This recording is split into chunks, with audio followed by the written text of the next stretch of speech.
அமித்ஷாவை கண்டித்து சேலத்தில் ரயில் மறியல் போராட்டத்தில் ஈடுபட முயன்ற விசிகாவினரை போலீசார் தடுத்ததால் தள்ளுமுள்ளு ஏற்பட்டது.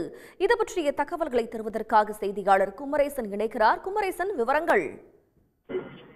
அதாவது கடந்த வாரம் நாடாளுமன்றத்தில் உரையாற்றிய உள்துறை அமைச்சர் அமித்ஷா அவர்கள் இந்திய அரசியலமைப்பு சட்டத்தை வடிவமைத்த சட்டமேதை அம்பேத்கர் அவர்களை அவமதித்து பேசியிருந்தார்.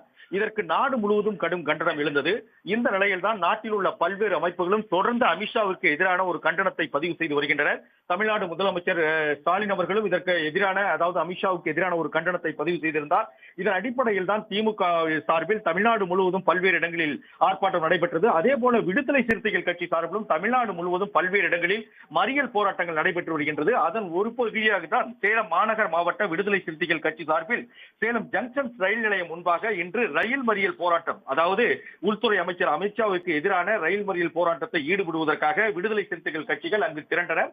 சேலம் மாநகர் மாவட்ட விடுதலை சிறுத்தைகள் கட்சியின் மாநகர செயலாளர் காஜா மொய்தீன் தலைமையில் 50க்கும் மேற்பட்டோர் திரண்டு அங்கு போராட்டத்தில் ஈடுபட்டனர். திடீரென அவர்கள் ரயிலை மறிப்பதற்காக ஜங்ஷன் ரயில் நிலையம் முன்பாக ரயில் நிலையத்திற்குள் பூதுவதற்காக அவர்கள் உள்ளே சென்றனர். அப்போது அங்கு பாதுகாப்பு பணியில் ஈடுபட்டிருந்த ரயில்வே போலீசார் மற்றும் தமிழ்நாடு போலீசார் அவர்களை தடுத்து நிறுத்தினர். அப்போது அவர்கள் அமித்ஷாவுக்கு எதிராக குரலை எழுப்பியபடி உள்ளே நுழைய முயன்ற போது இருவருக்கும் இடையே, அதாவது காவல்துறையினருக்கும் விடுதலை சிறுத்தை கட்சியினருக்கும் இடையே மிகப்பெரிய ஒரு தள்ளுமுள்ளு, கடுமையான ஒரு தள்ளுமுள்ளு ஏற்பட்டது. ஆனாலும் கூட காவல்துறையினர் அவர்களை தடுத்து நிறுத்தி உடனடியாக 50க்கும் மேற்பட்டோரை கைது செய்தனர். அப்போது அமித்ஷாவின் புகைப்படத்தை கிழித்து எறிந்ததோடு அமித்ஷாவுக்கு எதிரான கோஷங்களை தொடர்ந்து எழுப்பிக் கொண்டே இருந்தனர். இந்த நிலையில்தான் தமிழ்நாடு முழுவதும் திமுகவும் சரி, அதே போல விடுதலை கட்சியினரும் பல்வேறு இடங்களில் தொடர்ந்து போராட்டங்களை நடத்தி வருகிறார்கள். சேலம் ஜங்ஷன் ரயில் நிலையம் முன்பாக போராட்டத்தில் ஈடுபட்ட விடுதலை சிறுத்தைகள் கட்சியினரை காவல்துறையினர் தற்போது கைது செய்து வேன் மூலமாக ஒரு மண்டபத்தில் அடைப்பதற்காக அழைத்து சென்றுள்ளனர். இதனால் அங்கு பெரும் பரபரப்பு ஏற்பட்டது.